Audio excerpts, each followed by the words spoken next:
Greetings, one and all. I'm back with Josh Denny, and we thought we'd do another Spaceship to the Sun. So all aboard, get clunk clicked into. I don't know if you can say clunk click anymore because that was a naughty man's word. But anyway, put your seatbelts on. We're going to fly high and hopefully meet the angels. Because I did a show a few weeks ago about the angels and the archangels in Beelzebub's tales to his grandson, and all of them have different roles to play. And a few people came back to me with different ideas of what angels are, or whether they're our higher selves, or whether they exist at all. Whereas, Mr. Gurdjieff talks about angels and archangels.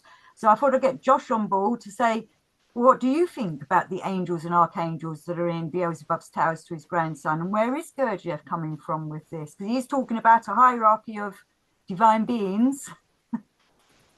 Yeah, well, I suppose, again, so far as I know from, the written materials that he wrote himself and, other people's commentaries about him, he was, I think, mainly brought up in a Christian, culture. And I think he was pretty au fait with the sort of orthodox, Christian culture. And again, you're probably, you're more well read in that sort of subject than I am. But so far as the bits that I've dabbled with, the Orthodox teaching has a bit more. I think they have a bit more literature about the kind of different angels and like hierarchies, and and like different roles, like you say, that different angels or archangels play. Which I don't think is as. I mean, they have it in some of the other Christian denominations, but I don't think it's quite as emphasized, in them as it is maybe in like the Orthodox. It's talked But about yeah, medieval theology and earlier theology. And I yeah, think it was Aquinas who started, I might have it wrong which one it was, I get them all a bit mixed up, started putting them into like thrones and dominions, archangels and yeah, angels, archi. But they say they got it from older times, but maybe it's not written yeah, down.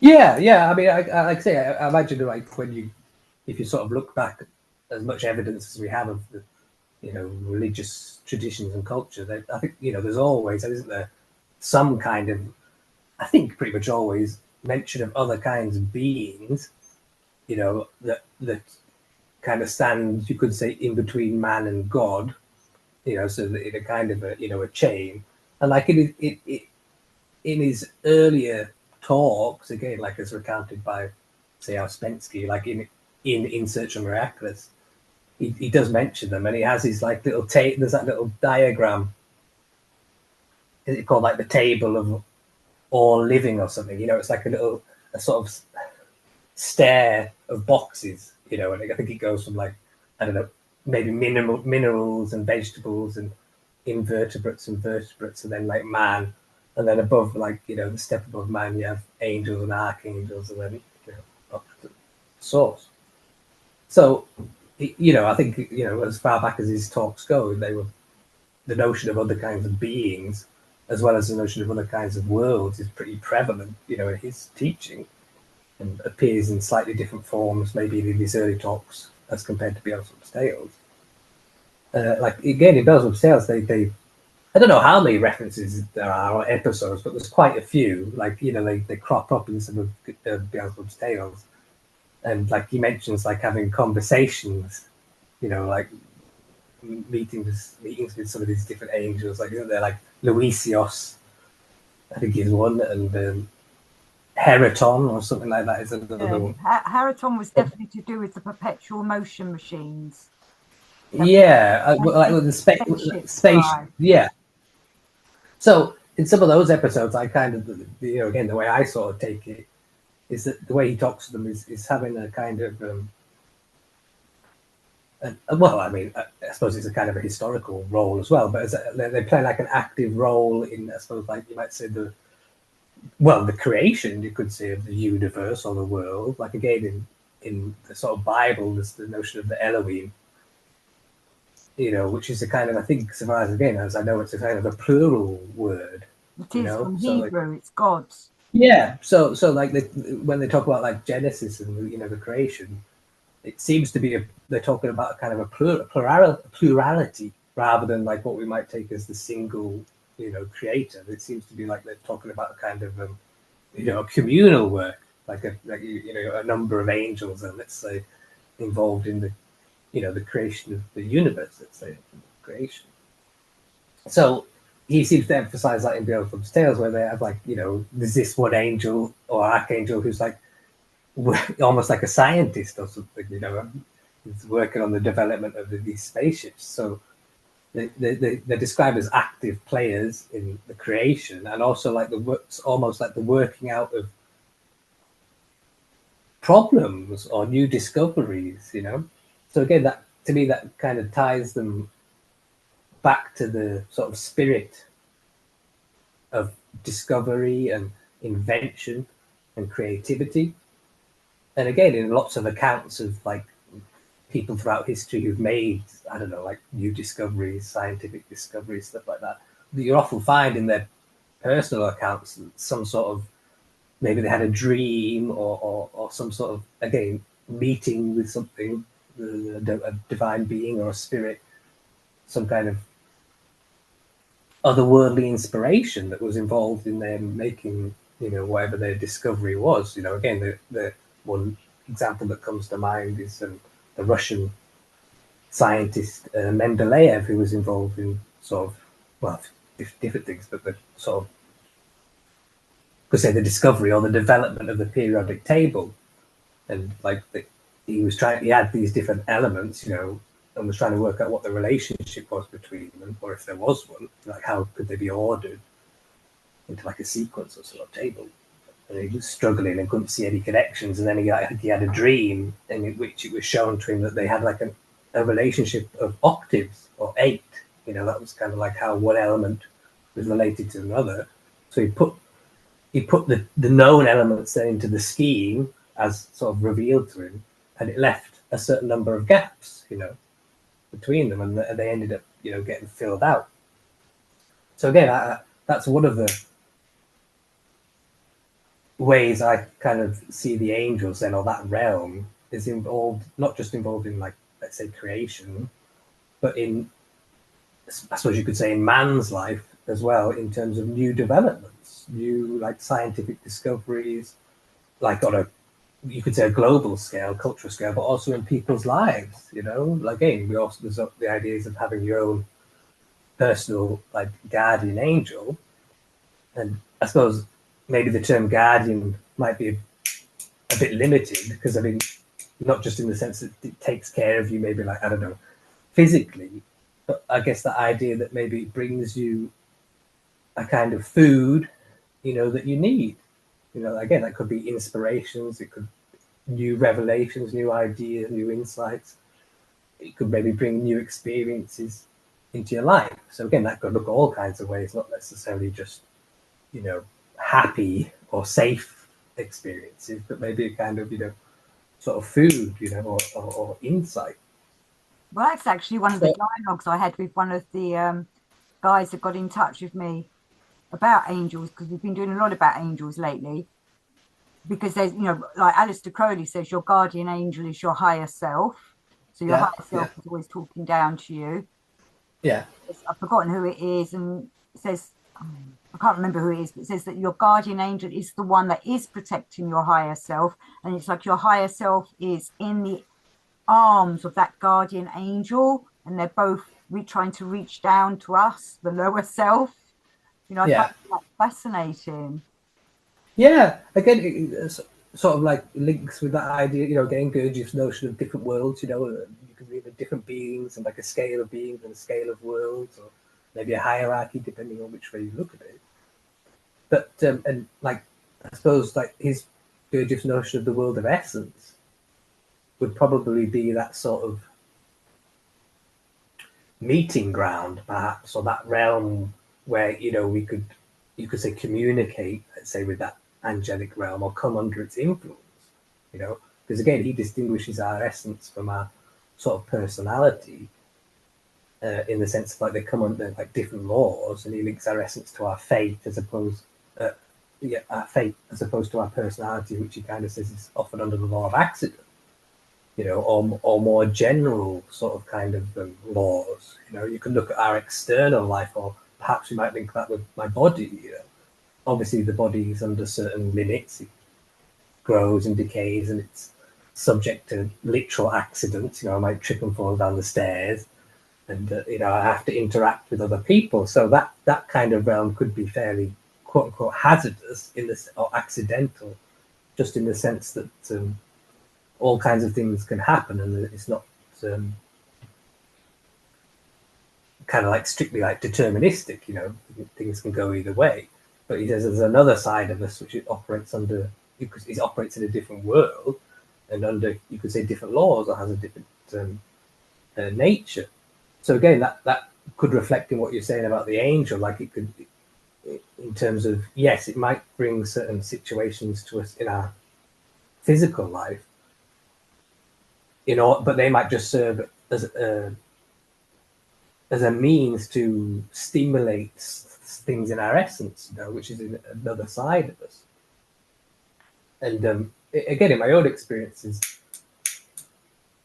what I could say of that sort of, to me, I kind of link the angelic realm with what is traditionally called like the spirit realm, And again, it's a vast term that different religions or cultures have used differently over time. Like obviously, there's the what called the animistic, primitive tribal cultures where the spirit world, plays a massive part in their culture, And again, so the idea goes, and Gurdjieff kind of emphasized it as well, that those sort of cultures live more in their essence. Those people, that's the kind of world that they're inhabiting.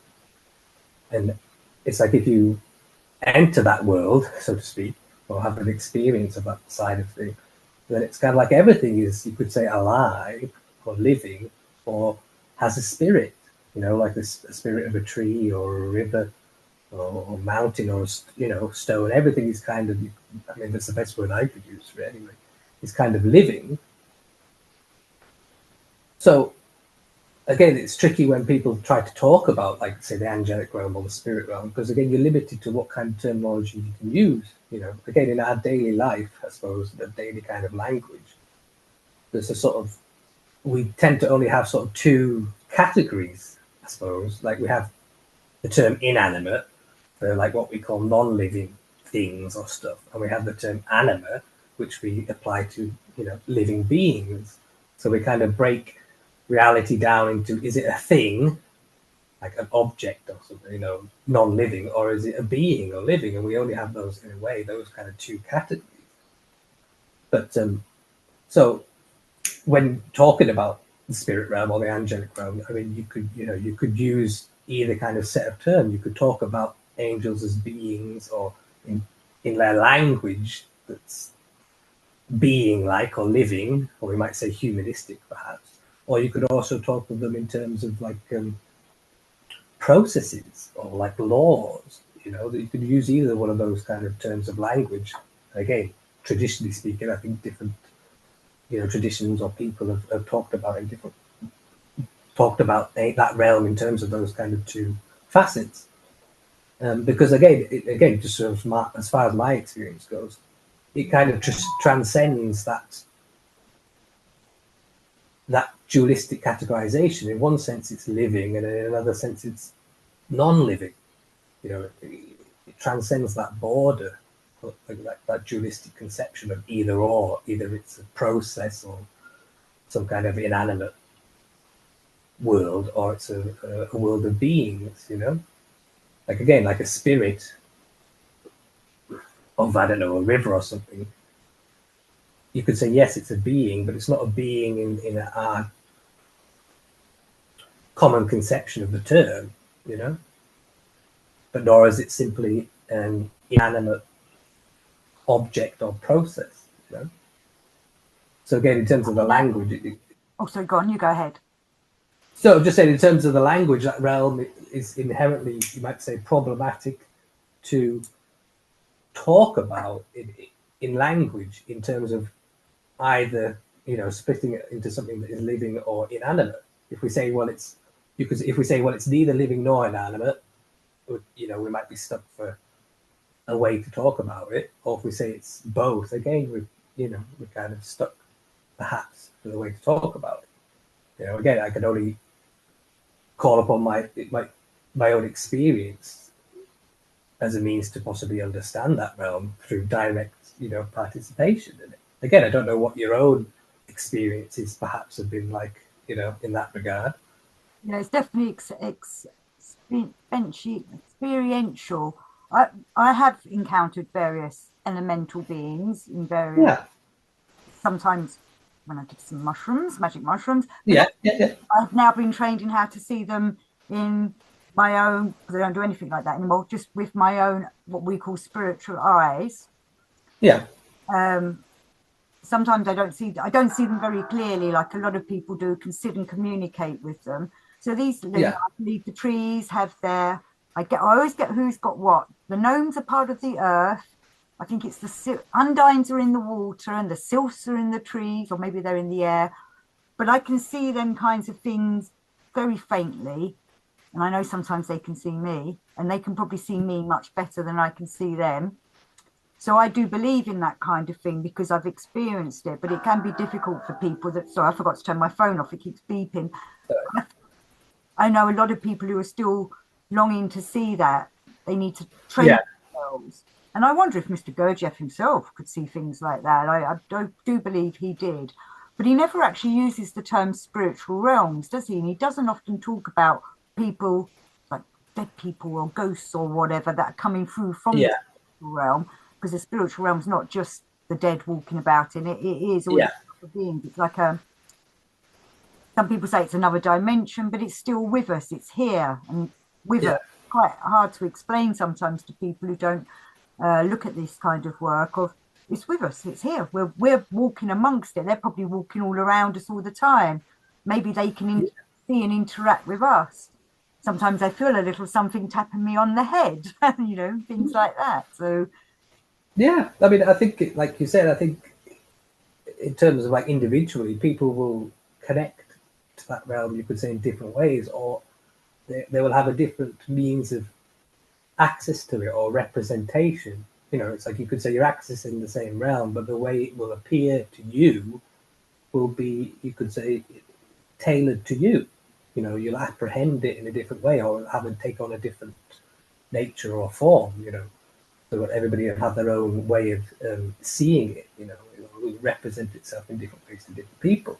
Like again, you might say that in one sense, no one has ever seen an angel, in the sense that if we say, well, an angel doesn't have a corporeal form, it's not limited to a physical body, then you could say, well, yeah, in one sense, no one has ever seen an angel, but that doesn't mean that in them having an encounter, let's say, with an angel, that it didn't take on maybe a physical form or some other kind of form, or maybe even not a form at all. So the kind of means of connection can be varied in different cases. So some people might see some kind of being in a form, or some people might not see anything but still have the sense of connection. I don't think by its very nature, I don't think it has to look a certain way. So I think again, when sometimes that world is described as being just so, like, I think it misses the point, because people forget that there's a certain subjectivity to how an individual connects with it. So in a way, that world, if we say that world is different to the physical world, then loosely speaking, you might say, well, the physical world is set in stone in the sense that it has a certain kind of appearance and is a certain way, and generally speaking, people will see it the same way, and that's how they can communicate, because there's obviously a certain consensual kind of nature to it. But the spirit world, if it's of a different nature, then it won't be like that. So again, that poses another problem of how to talk about it, because if we in talking about it, we might tend to objectify it, but by its very nature, we're saying that it's not, in a sense, objective in the sense of things and objects, physical bodies that are separated from each other. So that's another possible conundrum, but that can maybe be misleading. Like people might be reading about someone's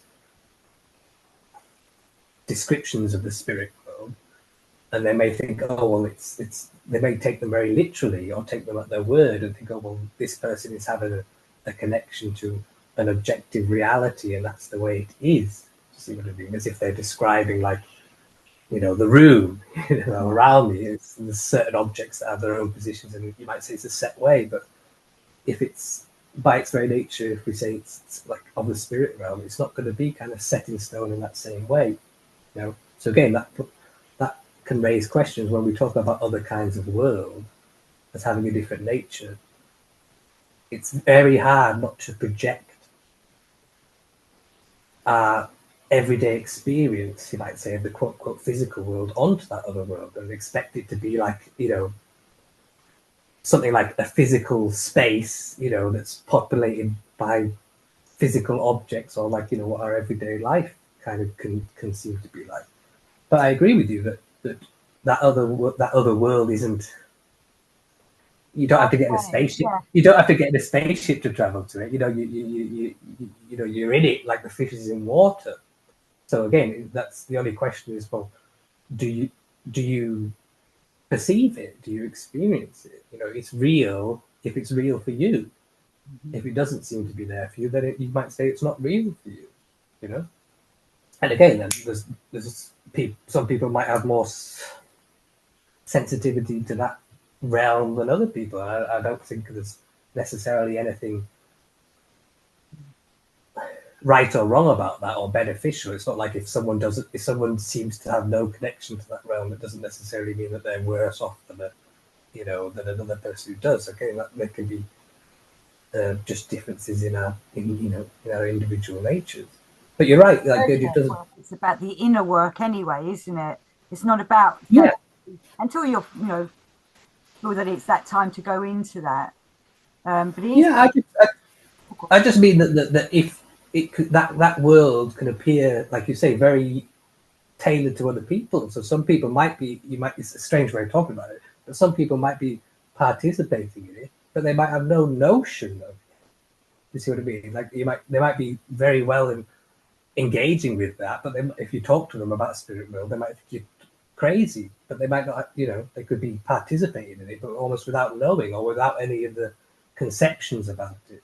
absolutely. So, William Blake, they used to say he was talking to people in the corner of the room all the time, and sometimes he couldn't differentiate between dead people and living people. I think that's just amazing. But yeah. I mean, again, some of my own experiences are kind of like that. Like there did seem to be a kind of opening of that realm, like over the course of my life. It's weird. I seem, again, just as far as memory goes, I seem to be more connected to it when I was, a child. There definitely seemed to be a more prominent connection with it. That I guess it's a typical story that seemed to fade as I got a bit older and went through, childhood and puberty, and then seems to have came back and kind of developed. This is going to cut out. We're on the lesson. Okay.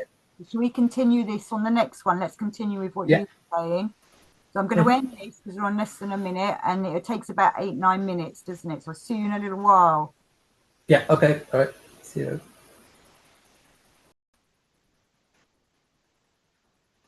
So you was just saying about your own experiences. Maybe you could go a little bit deeper into that, because I find it interesting what other people have experienced or gone through, or what they think they're experiencing, what this is about.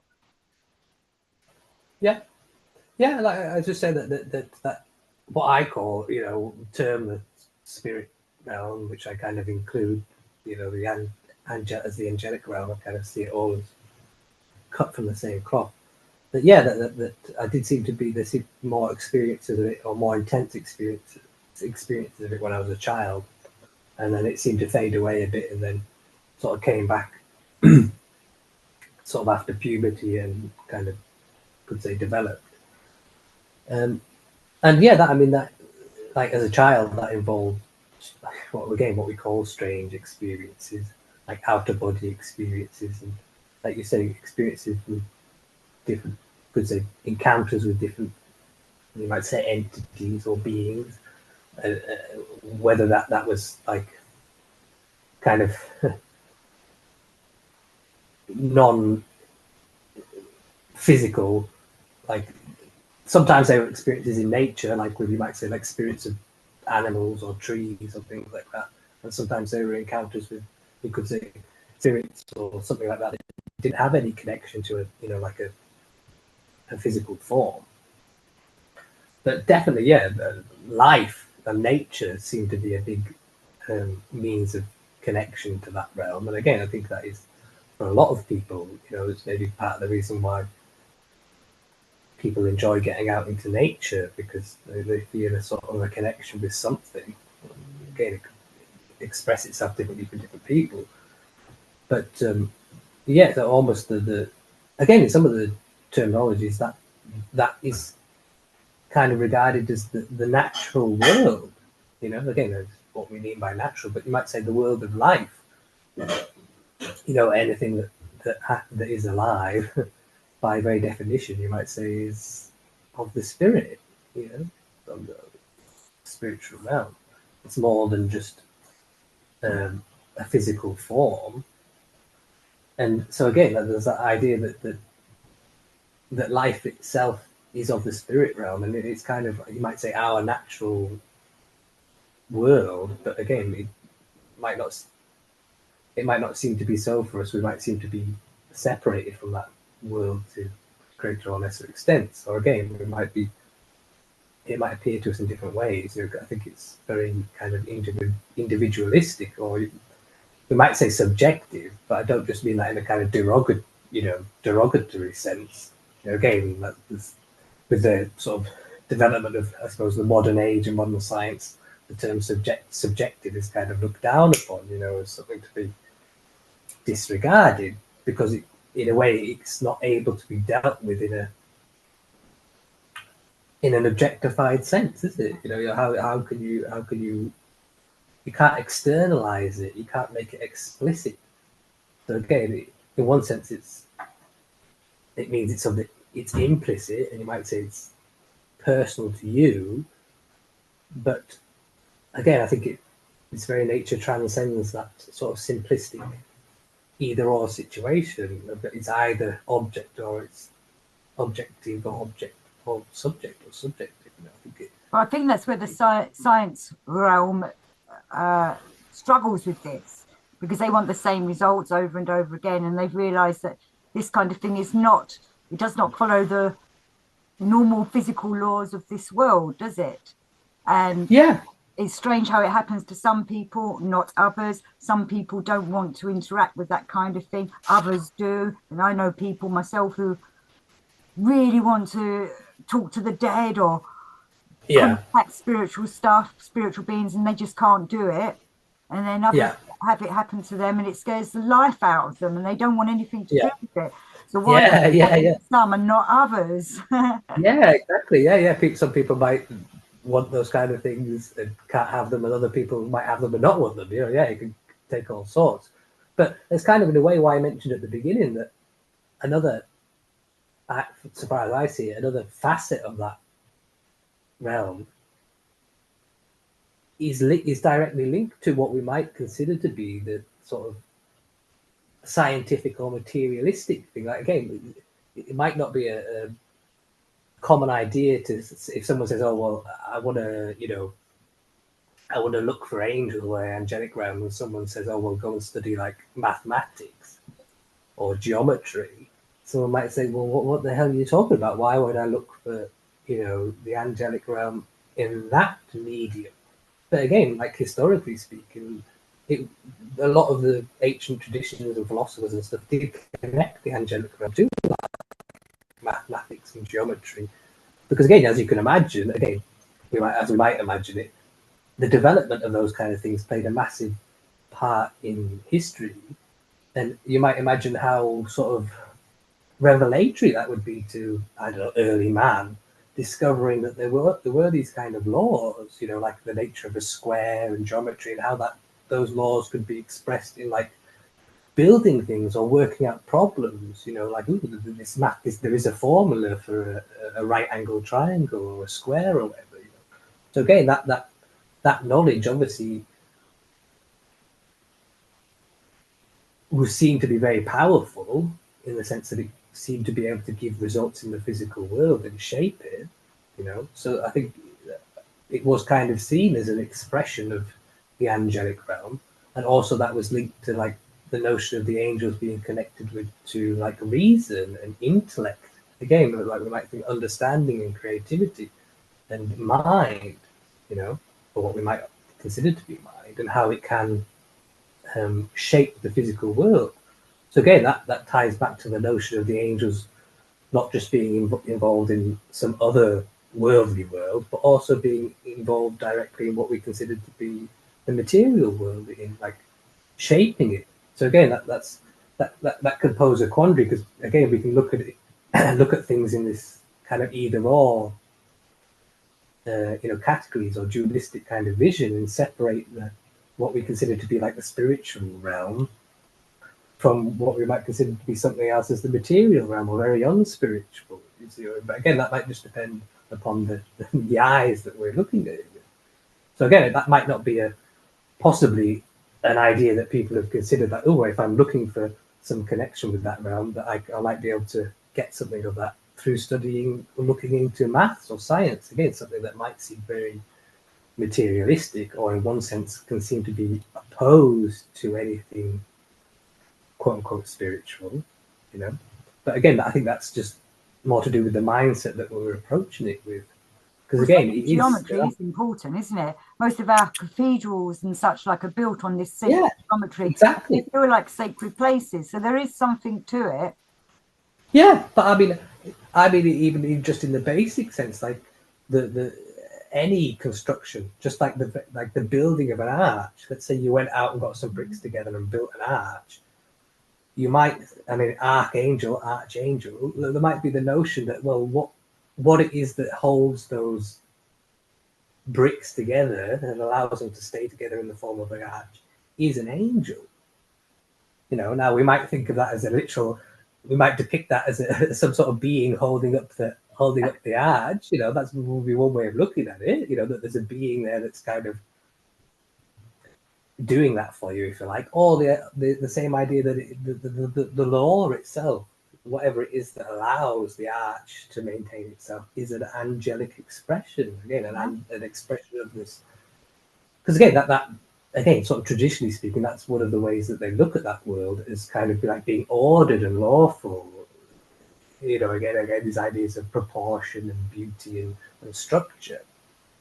But again, it can become divorced from the apparently like, you know, messy physical world. And I think again, people can miss that sort of unification of what we consider to be the spiritual and the material, and not seeing, like what you're saying, that in a way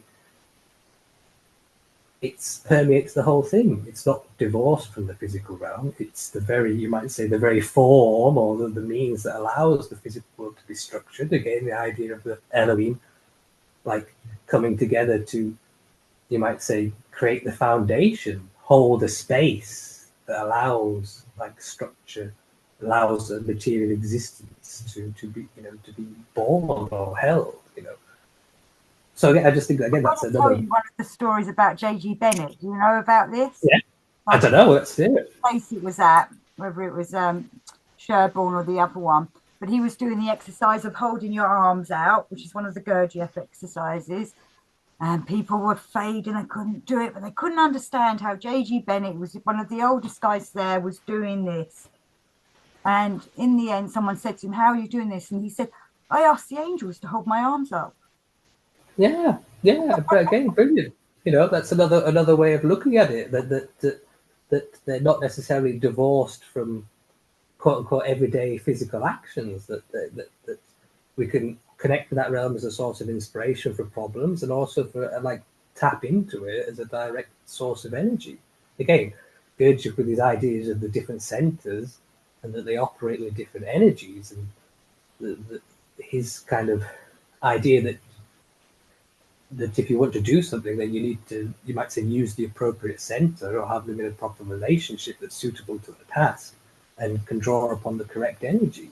And then, you know, it'll you might say go well. Or I suppose we all have experiences where we're doing some kind of maybe physical task and sometimes it's easier and seems to go without any effort, and sometimes it seems, cack-handed, Like I play the guitar, and there's days where I pick it up, and it's like I can't play it, I'm fumbling around, and other days I might try to play the same piece, and it flows with no effort. So again, one way of looking at that is like in terms of what sort of energy that you're drawing upon to use it, or again the idea of an angel, something that maybe can come in and provide, you might say, organizational structure. So again, there's all those ideas of form, form and matter. There's an old sort of dualism. Again, matter was regarded as that which was shaped by the form, or you might think as the angelic realm. So again, that's another way of looking at it. It's like information, that which puts the form in, which provides a kind of a structure. So we might look at that as physical structure, or we might look at that as the structure in terms of like something you can make that helps you get your mind around something. It brings things into vision. Again, another idea of like proportion and ratio is that which it's not just an arbitrary thing that makes it like a sacred ratio or whatever, but I think the idea is it's whatever makes you able to see or to understand. That might be the idea of ratio. Again, links to the word ration, reason, rationality. But it's so well, isn't it? It's bringing it into harmony. Yeah, and again, harmony might be that which enables us to see, to understand.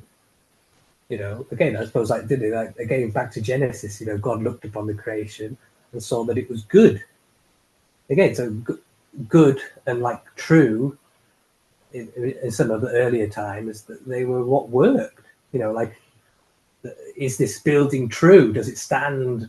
Are its walls straight? Is it built correctly? Does it work? Is it good? Does it hold? Can it work? That wasn't really particularly a moral conception in the normal idea of it, but something that worked, maybe fit for its purpose, and possibly elegant too. I mean, a lot of like scientists, again, for example, look at some of the, like Newton's laws, and they see beauty in it.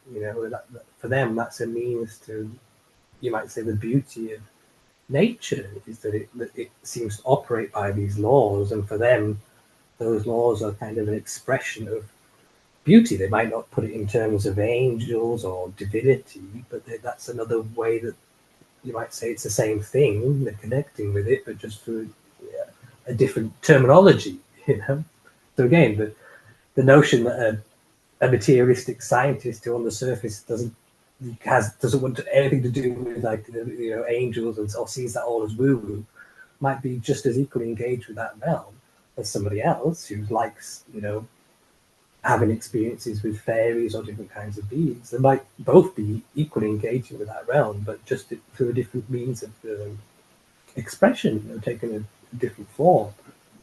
So again, I just think it seems to me a common, what I would call a common misconception, or there seems to be this division, between what is, stereotypically called the materialists and stereotypically the spiritualists. And again, for Gurdjieff, as far as some of his quotes go, he considered his own teachings or work as, you could say, something that was neither one nor the other. Like he says that my teacher will be too materialist for the spiritualists and too spiritual for the materialists. Because again, it seems to be a bit of a blend. Like a lot of his terminology, the way he talks, is almost in like scientific language. Like a lot of Beelzebub is like that. He talks about these laws and calculations. So it's some of the language is very scientific, and yet on the other hand, a lot of the subject matter, you might say, is what we might consider to be the complete opposite of science or materialism.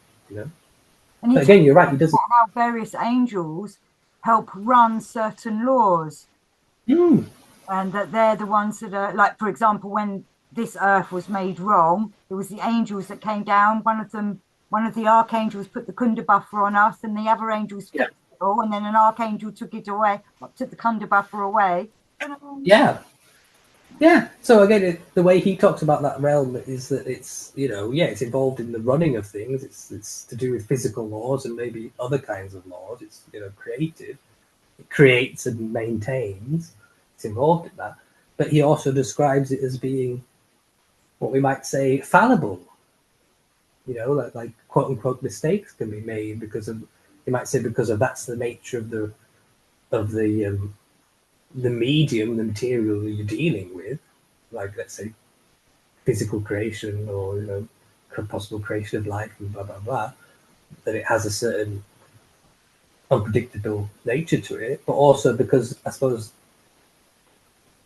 you might say, what is the point of intelligence if it doesn't have something to work with or to struggle with? You might say intelligence is only operative if it can make mistakes.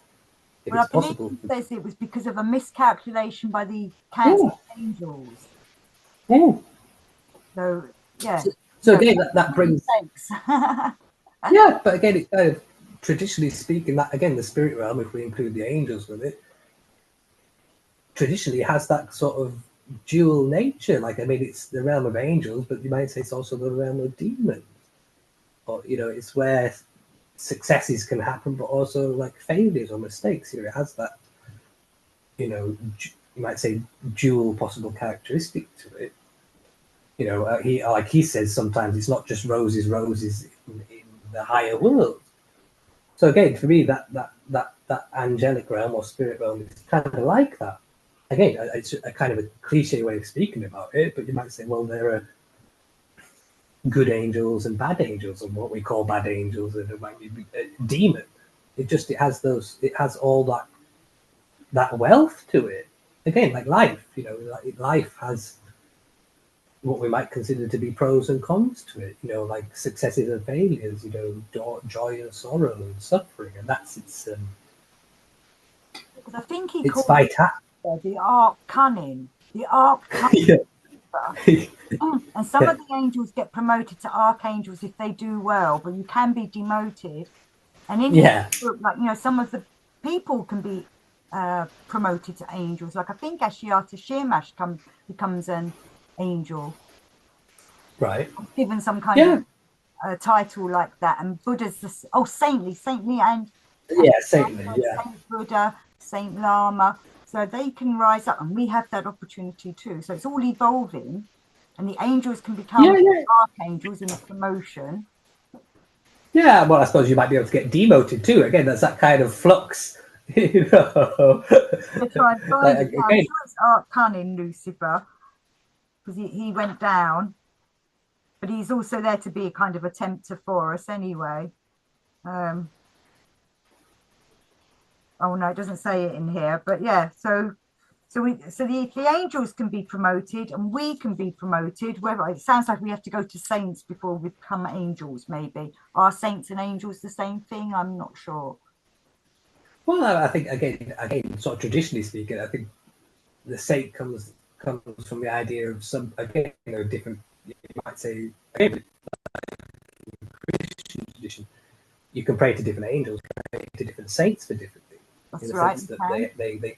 they can do different things, or have different qualities. So again, I suppose a saint traditionally was somebody you could go to who had a certain, you might say, a certain power, or you might say a certain talent, or for different things, maybe one for healing or one for insight, or whatever it is. Someone who just, you might say, whether by their own efforts or just, I don't know, a happenstance of birth, whichever way you want to look at it, has a certain ability.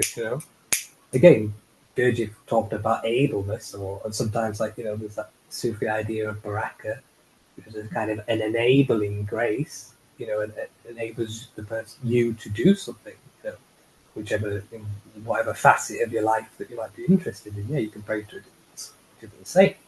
So I suppose, yeah, if you to become a saint would be, in a sense, maybe to become quite like a medium for a certain energy, a certain quality. That certain kinds of things would be able to happen around you or through you, because that's that your role. You might say you could maybe change that.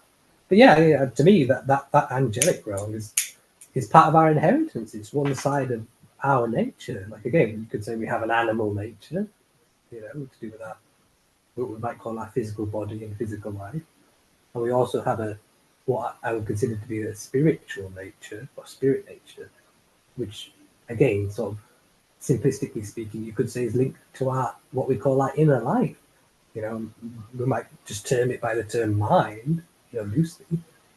It's to do with our like thoughts and feelings, our mental and emotional life. You know, imagination can be one aspect of that. You know, creativity, insight, and how that's obviously explicitly expressed in terms of how we shape the physical world. You know, man seems to distinguish himself from the other animals by virtue of his quote unquote intellect, this power that seems to operate through him that enables, you know, him to shape the material world. You know, again, very much would seem to be a sort of angelic quality. You know, things that a power that's able to penetrate into the material world, and you might say understand it, and maybe it can understand it precisely because it was involved in its, you know, creation. You know, you might say if we can come to understand something of how the solar system was created, or how planets form, or you know how gravity works, or blah blah blah. We might say why we can understand that is because we were involved in it. It's, you know, the weird way of looking at it, we can understand that because we were involved in its creation. You know, in terms of the fact that we participate in the angelic realm, that's part of our nature. You know, so that side of our nature isn't, you know, so far as it's talked about, isn't time bound. You know, that side of our nature isn't the part of us that apparently was created at a certain point in time, you know, the birth of planets and so on. That's kind of eternal, timeless, you know. As the angelic realm is spoken about as kind of being in a way with God, you might say, since the beginning.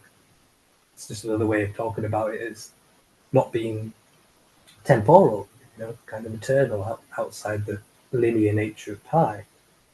And again, in my own experience, that was another kind of facet of the spirit world, perhaps, or the kind of opening of that, was it gave me perceptions, in a way, or insights that were non-temporal. Like it allowed me to see, you might say, see my life as a whole. You know, to almost like to step back and be able to see the whole course of my life, because if I could hold my whole lifetime in my hands, you know, and see it and learn something about it. Again, like the idea of your essence, you might say it's the kind of wholeness of your life, you know, what your temporal life, the experiences you go through, apparently through time and physicality, are in a way like you might say, a symbolic expression of your essence, you know, what you're about. You might even say your soul, perhaps. And again, part of the work, and maybe other teachings, they talk about know thyself. And obviously, that can take different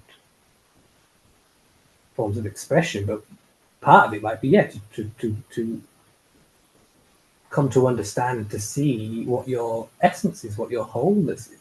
You know, again, so obviously it's a hard thing to talk about, but that was one of the ways that I would say that one of the expressions of a connection with the spirit world is that kind of understanding of yourself, your life, what you're about. And I don't just mean that in the sense of what you are to do in your physical, you know, your physical interactions, but like it's more like a quality, you know, like a taste. You know, you might say, well, I know the taste of orange juice or something like that. You know, I learned coming to know the taste of yourself, what you know, what that quality is. Again, how it's hard to talk about essence. I mean, how are you going to talk about the essence of something? You know, and what kind of language are you going to use? You know, how could you talk about the essence of an orange or an apple or the color blue? You know, how you talk about it's going to be limited because it's a direct perception of, I don't know, an essence, a quality. Language kind of fails in that sense. Yeah, I was that was what Gurdjieff and Spensky says this. Spensky says a lot of the things he's experienced he cannot put into words. And I would say the same about a lot of my experiences. I cannot put them into words.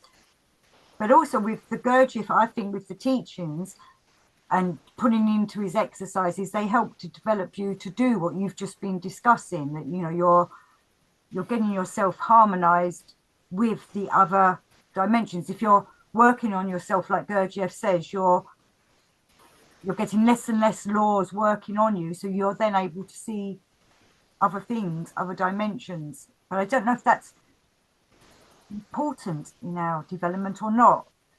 But maybe it is good to be able to contact angels or other beings so that you can help develop yourself. But at the same time, you don't want to be contacting the wrong kind of beings. So he just like has an angel and devil on each shoulder somewhere. I can't remember where that is. So yeah, which one are you listening to? Well, he kind of says so. Again, he says all sorts of things in different places. But one of the things he talks about is that if you're opening yourself up to that sort of realm, that you can't pick and choose in a way. Like if you want to open yourself up to that realm, then in a sense you have to take it as it comes. You know, you have to be willing to experience. You might say both sides of the equation. You know, and again, that's partly what I was mentioning before about the angelic realm, the spirit realm. It does seem to have that. It has that mix of, you know, qualities. Again, what we might consider to be good and what we might consider to be bad. You know, and again, so obviously traditionally, a lot of the language around that realm is fired up. You know, with like fire and brimstone, and it's talked about, you know, as like wars between angels and demons and so on. You know, again, partly because it's that's one way of talking about it. A kind of, we might say, mythic language. You know, or almost a personification of it. You know, we talk about these angels as having a war, and we might imagine them as like, you know, in terms of human beings, you know, fighting and so on, just because it's just one way that we can conceive of that realm or talk about it. It's a certain kind of style, you might say, of expressing that realm. But again, people might possibly get into trouble if they're just taking it literally. You know, you might come into trouble if you take the spirit world just as being occupied by beings who have like agendas and are good and bad and are fighting, or if you just purely took it in terms of laws that aren't living and just, you know, you'd be limited, you might say, just to conceive of that realm in one set of terms or the other.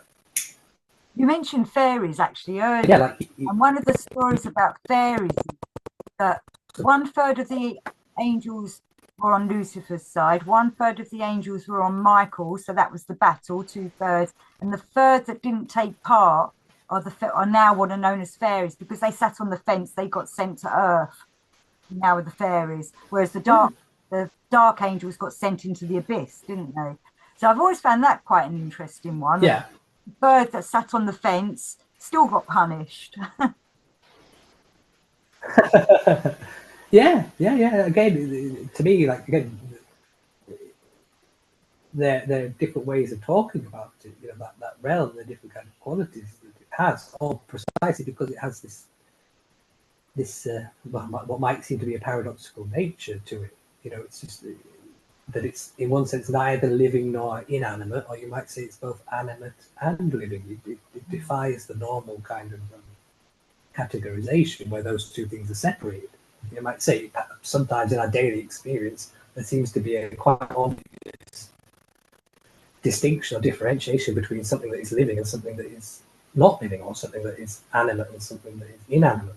You know, they seem to be obviously different or display, you know, different characteristics and qualities. So again, it's without some sort of experience of that realm, it's almost impossible to conceptualize it, because I'll tend to fall onto one or other kind of categorization, probably dependent on my personal tastes. I mean, there's nothing wrong with that. It's just it'll probably be quite a limited way of looking at it.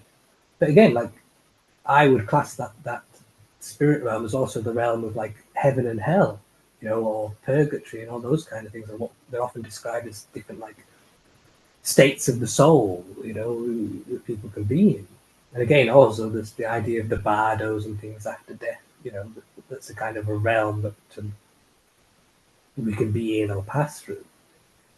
And again, sometimes Gurdjieff talks about the angels and beings as, in that language, as the beings that are actually external to us and have an influence on us. And in other places, he says that that's a misconception. He says there is no external heaven and hell. You know, he talks of the Babylonian dualism in Beelzebub's Tale. He says, you know, it's inside us. You know, like people might say, heaven and hell are states of mind, or sort of states of the spirit or soul, you know. So again, People like to torture themselves and put themselves in their own hells, definitely. yeah, well, there's that idea that in a way we are our own judge, you know, because in a way we might say no one knows us better than ourselves. So perhaps if, you know, if we die and we go into some afterlife state, and whether it's like painful or pleasant might depend on how we feel about ourselves. How, you know, how do I how do I judge myself? You know, how do I appear in my own estimation of myself? You know? So in a way, I see it that way, that does seem to be a process that happens. I mean, I think it can happen after death, but it can also happen in life, where we can pass through a kind of a judgment of ourselves, and it can be painful and pleasant. Oh, sorry. Pardon? We need that to help us evolve. What did you say, sorry? When we go through that kind of what you was just saying, that helps us hopefully to move on up in our own spiritual development. Yeah. Development, yes. Yeah, well, in my own case, it was a kind of, I don't know, an evolution, or mainly in terms of a kind of understanding. You know, again, it's maybe a cliche notion, but it's like if you understand something, then in a way you can come to peace with it, you can come to terms with it. But if I don't understand it, then I'm still going to be in turmoil about it. Again, like if I understand myself, then maybe by virtue of understanding myself, I can, like, I don't know, accept myself or something like that. You know, I can deal with myself in a way that I can't if I don't understand myself, because I'm in the midst of the problem. You know, again, there's those ideas, like you say, an angel and a devil on my left or right shoulder. So, like, you could say, and it's just another way of talking about it, that they're sides of myself, you know, and how can I come to terms with that? You know, how can I both like love myself and hate myself? Let's just put it in simple terms. How can I come to some peace with that? Or, like you say, some kind of harmony? Again, that might be a certain kind of wholeness or understanding that's not just getting rid of the bad, you know, something that embraces it. And yeah, totally. That was a big thing, because again, for most part, You might have to repeat that. You're kind of turning into a bit of a Dalek again. you might say I was my. Oh no, sorry. Yeah, say that last few sentences again. Just if you can remember. Well, just saying that yeah, that was a big thing in my own life, that sort of turmoil. I don't know how common it is for other people, but there was a lot of, you might say, self-judgment, self-critique, and again, in some of the traditions, that's promoted, like, to look at oneself and try to not be like, look at oneself with rose-tinted glasses and try, you might say, see what one really is, or be able to look into what we might say the unpleasant, unbecoming sides of our nature, or again, just the difference perhaps between my ideals, my aims, what I wanted to live up to, and the actuality, what I seemed to be. Like, obviously, I had aims about being a good person and loving my brother and so on, but obviously, most of the time, or remembering myself and being conscious, but obviously, most of the time, or all the time, I would fall short of that. So that again, that there's a certain kind of suffering in that, and in a way, people can try from the outside, but no one can make you suffer yourself more than you suffer yourself. You're your own judge at the end of the day, and no one can really, influence you in that. And that kind of friction between this inner suffering, you might say, between the positive and the negative, always going to says yes and no, something can be born from that, possibly. Again, the notion of alchemy, that it could be like a fire to go through. But in my own case, it wasn't. Transformation, isn't it? Pardon? Isn't our transformation when you do this? Yeah. Because I resonate with everything you just said very much. Yeah. So like in a way, the fire that I had to pass through was to suffering myself. Do you see what I mean? Like, again, this self-critique, this awareness of this kind of divided nature, like the difference between my aims and my ideals and maybe my actuality. And that was the kind of fire in a way that gave possibly good mixing with conscience, to suffer oneself. And what was in a sense born from that was a new kind of understanding, which again I would link to possibly his idea of the third body. Like again, he says we have this second body that we can kind of develop, and I would think that they're becoming more aware of our essence and the sort of spirit realm. But that is that realm of, like, you might say good and evil, hell and heaven. All those things are there, and to pass through it, you might say, through the battles, or to like what he talks about, to develop the third body, is a kind of suffering that can bring about a new understanding of, you might say, something that's beyond that. In a way, it's not that conflict got resolved in a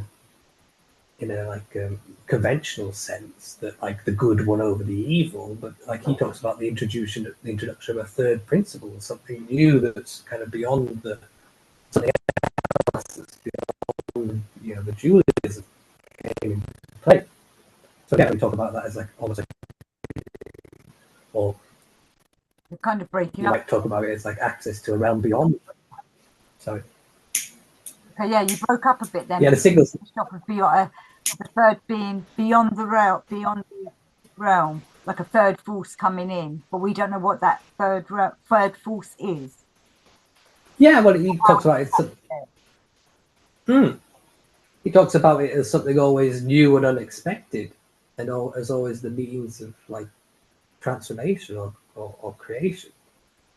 Okay, I'm just saying in my own story, a big part of that was a new understanding that took me beyond that kind of conflict in myself, between the affirming and denying, something that enabled me to move, you could say, move beyond that. I didn't get rid of it, but it gave access to a new, you might say, a new world or a new understanding or a new principle that I think, again, traditionally, or in his terms, would be placed above the angelic realm, or obviously in Christianity, there's the ideas of the Christ as kind of presiding above the angelic realm.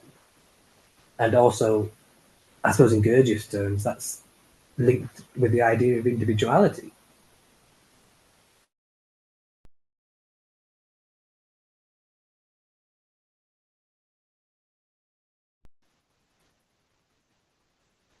Right, we just had a few little technical issues there. So we're just going to repeat what we was just saying about this a third force coming in when you're struggling with yourself or working upon yourself. I wonder if you could just elaborate a bit more on that. Yeah. I mean, again, in Gurdjieff's like teachings, the third force is, it expresses itself in all kinds of situations. It's a cosmic law of all three. But specifically, he talks of the third force as entering a situation in order to transform it or evolve it or develop it. So it's linked with, again, like insight and understanding and transformation and creativity. That's one, you might say, essential kind of expression of it. So in one instance, one example of that I was talking of was in terms of this kind of internal struggle between what, again, you could just simplify it as affirmation and denial. This struggle between yes and no, or like ideal and actual. What I'm striving for, what I want, my aim, if you like, what I want to achieve or feel that I ought to do, and what I actually do. Again, simple things that probably are common to people. Maybe wanting to be more empathetic, or nicer to people, or more loving or compassionate, and failing at that, and displaying behaviors that maybe I don't consider to be as unbecoming or falling short of the mark. This aim that I have, for better or for worse, wherever I got it from, who knows, but there seems to be this striving there, and there seems to be a resistance to it. So again, like, in one sense, that the main form of my suffering from, I suppose, the greater part of my adult life was what I would call suffering myself. Again, and there was no one else in a way had imposed this aim on me. I mean, I might have received influences obviously from outside, but there seemed to be this inner genuine striving, could say, for something, and yet there was these resistances to it, and that contradiction almost seemed like between a rock and a hard place, situation, gave birth to this kind of suffering. And in a way, I think that's part of, maybe as a seeker or whatever that means, that's in a way it's unique to each person, whatever that particular kind of suffering is. Like, again, I suppose Gurdjieff says, no one knows your dogs, your issues, your vices, or your quirks in a way better than you do. So in a way, it's down to you, you might say, to, I don't know, to like develop your own program of work, like say, to reach whatever your goal is, and only you can bear witness to yourself, like if you can get some insight into what's really going on in you, or whatever this crux is, what you're about, what's the deepest driving force in you, aside from possibly all these surface ways of trying to explain it or get my head around it. Like, again, if I tried to go back to like when I was a young child and see what is the central core of me, what was the driving force perhaps there prior to all these external influences. If I imagine shedding everything that I've ever learned from my interactions with other people and external life, what would be there? If I suddenly forgot everything, my name, my language, my personal history, all of that was gone, what would be left? What would be the core? So again, that was in a sense I'm saying, I'm not promoting this is what people should do, but that's what kind of seemed to happen in my case. There was this suffering and this kind of going within, you might say, trying to find what the core of that was. And then, there seemed to be this suffering of this impossible situation, this something not quite right. Like as Belkotasi puts it in Beelzebub, there's something amiss here, not just as applied to the world, there's something wrong with other people or the world situation, but bringing it back home to, well, let's leave that aside for a moment. What's the issue with me? What issue do I have with myself? What am I striving for? What am I driving for? And so, that contradiction produces, you could say, immense energy, like again in like engines and stuff. It's the kind of a friction between two opposing things, you might say, that produces combustion and energy, and one word for that is suffering. So again, I would say that the greatest suffering that we could undergo is the suffering of ourselves, trying to see ourselves, you might say, as we are, and what we're about, or this suffering of falling short of our aims. And I think that's kind of what he means by conscience. And in a way, it's kind of, he says it's the same for everybody, but I think it's the same in the sense that it's individual. It's just, everybody has to go through it for themselves, and in a way, it's the same process, but it's different for every person. Again, you might say there's something unique to each essence, what it's particularly striving for. It's got its own journey, its own quest, and it has to find out what it's about. So I think that suffering can reach a kind of fever pitch. This issue, right? Screaming out like pulling your hair out, perhaps, and that's the point at which possibly something can happen.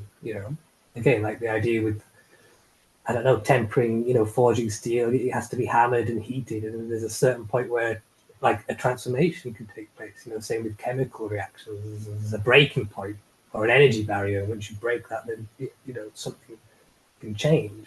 And I think that's what's is kind of meant by the third force. It's whatever, in a sense, enables or enters the situation to enable transformation. But I think part of it is that it's always unexpected. Again, in my position where I'm stuck between the affirming and the denying, obviously I want the affirmation. I want to achieve my aim. I want to succeed to the goal as I currently see the goal. But the third force, if it's unexpected, it's not just going to be a case of success in that sense. you know, because that, you might say, that would miss the point. That would just be the realization of the affirmation, and would, in a sense, negate the denying factor. It wouldn't, in a way, be wholeness. It'd be like, you'd be, okay, I want to get rid of the denying force, and I just want to, have the affirming force. So I think that when that third force comes in whatever context or situation, the transformation is, in a way, always unexpected. And it is not what we thought it would be beforehand. Brings something new. So again, with this angelic realm, which I think corresponds to the second body, he says, yes, there can be a kind of opening to it, to this spirit world. There's a kind of a sort of a birth. We can, in a sense, reclaim that side of our nature if we've fallen from it, or it seems to be, if we seem to have been cast out from it, we can kind of come back to that. But in itself, if we link that with the second body, then it has certain limitations. Like, again, if we say there's another third body that's beyond that, then the second realm, it has certain pros and cons, but there's also a possibility to go beyond that. And again, that's like maybe the idea with the bardos, if we just look at it in terms of after death, that there's a realm of purgation, that we can pass through, and something new can be born. And again, I would link that with the realm of the Christ, or what Gurdjieff calls a third body. Because again, traditionally speaking, Christ kind of sits on the throne. And again, we were talking about hierarchies. As far as I understand it, he kind of sits on the throne above the angels. So again, I see that as an opening to a new world or a new understanding that's kind of beyond the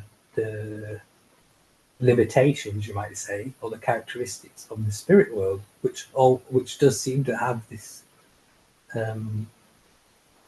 duality in it. Or just like we were saying, it's populated by, like we might say, angels and demons, or it's the hell and heaven. Those kind of opposites are present. So again, Christ might be thought of as a embodiment or symbolic representation of that third force. Again, as representing a realm or something that's beyond the kind of limitations or dualistic nature of the spirit world. I also wonder if sometimes Mr. Gurdjieff himself will come and help those that are really struggling with the Gurdjieff work. Because he's on the other side somewhere, and I'm sure he's watching over those that are doing this kind of work. Maybe because he says that before you do anything, you should pray to the divine for helping you with that thing. Well, I often ask Mr. Gurdjieff if it's okay. Like, if before we do our shows, I have a little look at my picture of him over there and say, aid us where you can. yeah. Well, I think like if that kind of spirit world becomes more tangible for you, then all those things are present. It is the realm of angels and demons, and it is the realm of nature spirits, and it is the realm of like people who've passed on, you could say. All of that is present there. I mean, there's various ways we could look at that world, and one way is like talking of it as the imaginative realm or the astral realm. They're all different terms for it, but it has its own kind of characteristics, its quality. It's a realm, and in a sense we all participate in it by virtue, like you might say, that we have a spirit or something of a second body. To whatever extent it's developed or not is, in a sense, you might say, beside the point. But by virtue of being, we participate in that realm. But so all those experiences, you might say, are possible in the second world, like getting help from other kinds of beings and so on. But in terms of like what would be the third body then, or the world, like say beyond that or above that, if we talk about it in kind of hierarchical terms, that it's even less comprehensible perhaps if we have no experience of it, because it's if the spirit world is kind of both animate and inanimate, or transcends this kind of dualistic thinking of what living or dead, or like something that a being or a thing, then let's say the third world beyond that is even more, might say, incomprehensible or less able to be expressed in those kind of terms. So again, like traditionally I think in his words, it's kind of linked with what is meant by the world of individuality, or like he talks of cosmic individuality, or again the difference between the realm of the angels, which can have good and bad in it, and has this, like he says, kind of fallibility. The angels can make mistakes, and humans can suffer from it, and whatever would be like the realm above that. Again, I can only the only obvious example that comes to mind is Christ, I suppose, in the Christian terminology, and possibly the nature of love. I guess that's one of his expressions that is kind of linked with the Christ, something again that goes beyond polarity, or again these kind of limitations of the spirit world. Because again, if it opens up, in my own case, when it opened up, it was a massive, like a kind of a liberation. In one sense, it was like a new world opened up to me, and like all those things were there that people talk about, and that I had experiences of somewhat in my childhood. So there was something like tremendous and new about it. But on the other hand, it was familiar in the sense it was almost like a remembering or a reclaiming of something that had been forgotten. I don't know, some philosopher, maybe Socrates or Aristotle, speaks of learning as remembering. So, like in one sense, he says, "Oh, you don't learn anything new. You kind of, in a sense, remember something that once was new." So again, there was a timeless kind of a quality to it. On the one hand, new, novel, but at the same time familiar, paradoxical. So there was an immense kind of freedom in that. Again, a freedom that goes along with not just being a physical entity, not just being limited to the physical nature. And of course, there's ideas in the Gurdjieff traditions and other traditions about this other body, and that it can separate from the physical body. And those kind of experiences, can happen. But again, the more central aspect I see to it is this understanding or apprehension of yourself, and you might say everything else by extension, as spirit, rather than just as, I don't mean it in a derogatory sense, rather than just flesh. Yeah. What does it mean for everything to enter the world of spirit? So it was greatly liberating. But again, there was also something, there was a kind of a realization that there's more to it than that. There was also like, further to go, you could say. And that's, what was perhaps indicated by the third world or the third body. There's something beyond even this spirit world, which is, again, it's beautiful and so intense, again, compared to just like quote unquote everyday experiences. It's so vibrant and potent, so much energy is concentrated in it. And again, as many stories go, experiences of that realm can be overwhelming. People, like religious figures in swoon, depicted in swoon or in pain, or you hear of saints and things like intense experiences when that kind of realm opens up. So I say that is, something that's part of our nature, and we are in it willy-nilly, in a sense we participate in it, but it might become more or less into focus.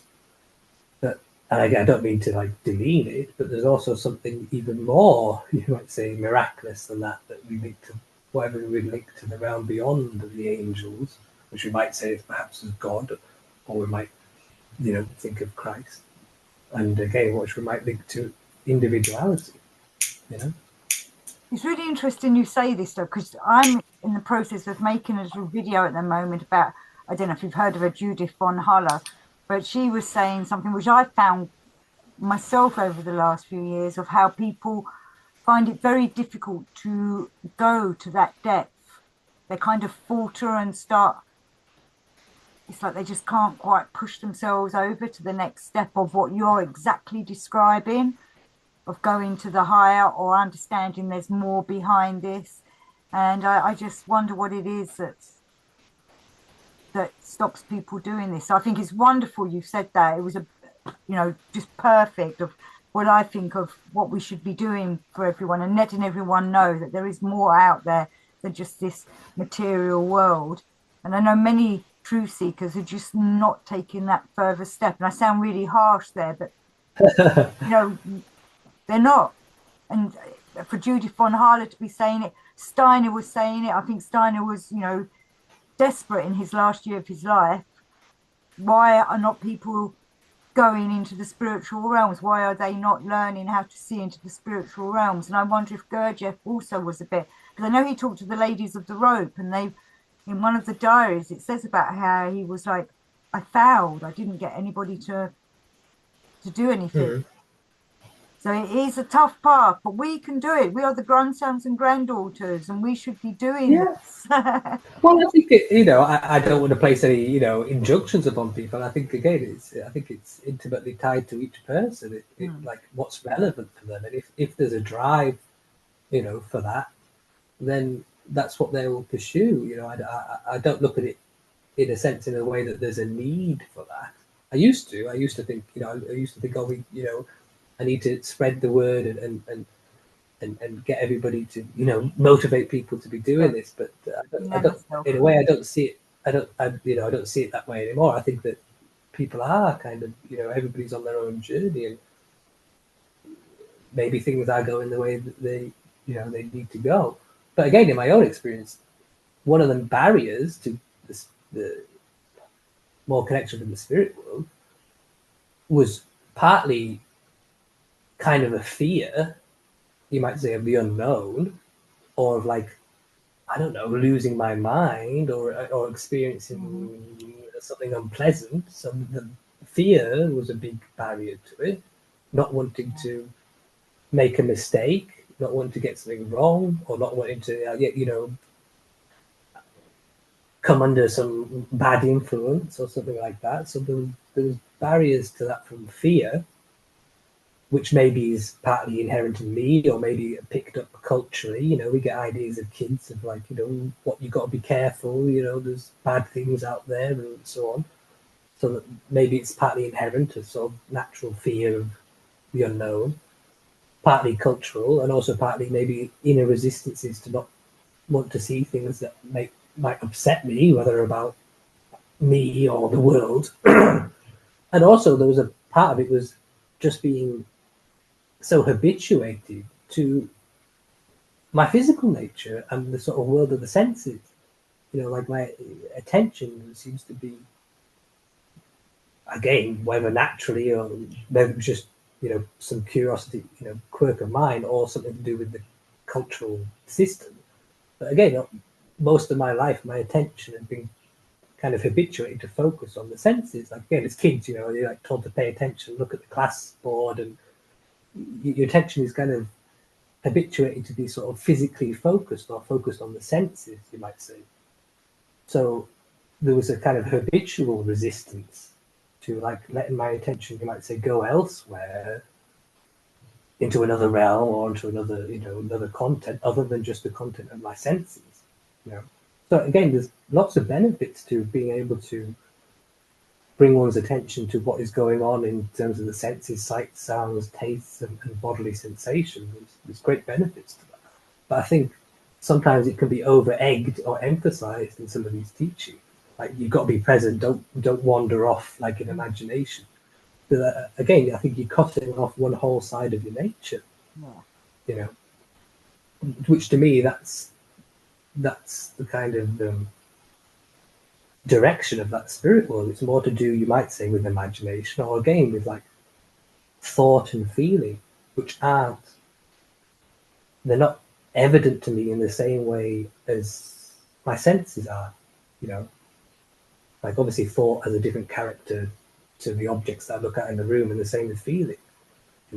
So again, I think that opening up to that world, in my case, definitely had to do with bringing more of my attention to my thoughts and my feelings, but not just through this kind of brute force, like I'm going to pay attention to them, but almost more like what people would consider to be like letting go or going into daydream. For me, that's kind of how it opened up more.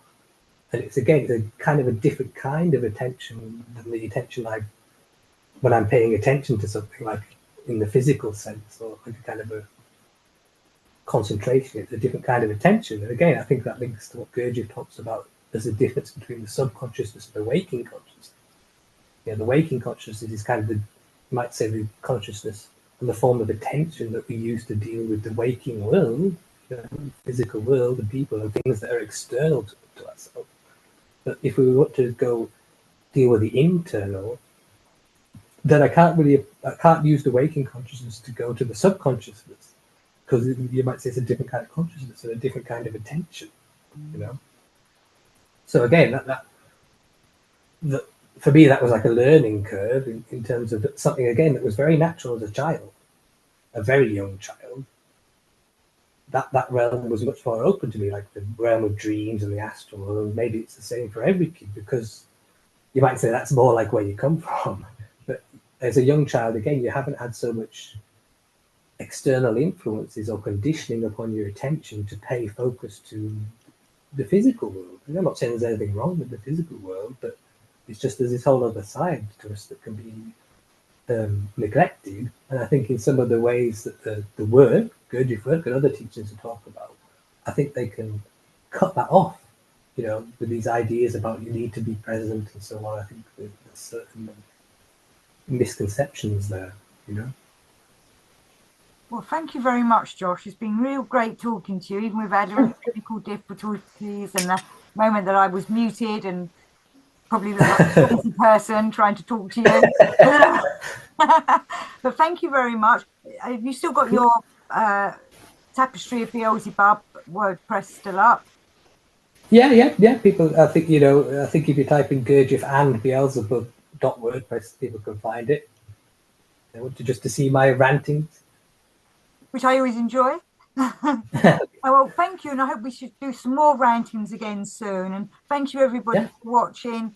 And please support Josh through his WordPress, and obviously my books are available if anyone wants to buy any of them. Thanks again. Please share this with any like-minded people, because we seem to be finding more and more people are coming to the Gurdjieff work, and you know, if we can, we'd love to connect with them as well. So thanks again, everybody, and until next time, peace.